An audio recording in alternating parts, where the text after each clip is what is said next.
আপনার এলাকায় মারা গেছে পূজা রায় পূজা রায়কে সারা বীরভূম জেলায় কেন সারা পশ্চিমবাংলার অনেক বেসরকারি মানে নার্সিং হোম গুলো আছে যেখানে শুধু মানুষ মারার একটা কারখানা, মানুষকে ভুল চিকিৎসায় তাদের প্রাণনাশ করা হচ্ছে এবং পরবর্তীকালে তাদেরকে মানে এখানে যে ঘটনাটা ঘটেছে এটা অত্যন্ত অমানবিক এবং অত্যন্ত মানে নীতি বহির্ভূত কাজ।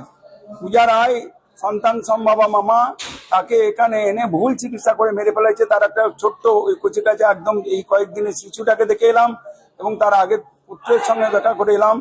তার বাড়ির লোকেরা অত্যন্ত কান্নাকাটি করে পূজার ব্যাপারে আমাকে জানিয়েছে। আমি তাতে অত্যন্ত মর্মাহত, তাতে যাতে বিচার পায় তার জন্য জেলা শাসকের সঙ্গে কথাবার্তা বলেছি এবং মানে নার্সিং যেটা মানে ছিল আর কি, যে নার্সিং হোমে তাকে মানে ভুল চিকিৎসা করা হয়ে তারপরে হাসপাতালে নিয়ে যাচ্ছে, তার যাতে বিচার হয় সেটাও তার আবেদনের ভিত্তিতে হবে, সেটা তার বাড়ির লোকেদেরকে বলেছি। তারা যদি চায় বিচার পেতে, সরকার সেই বিচার দেওয়ার জন্য প্রস্তুত।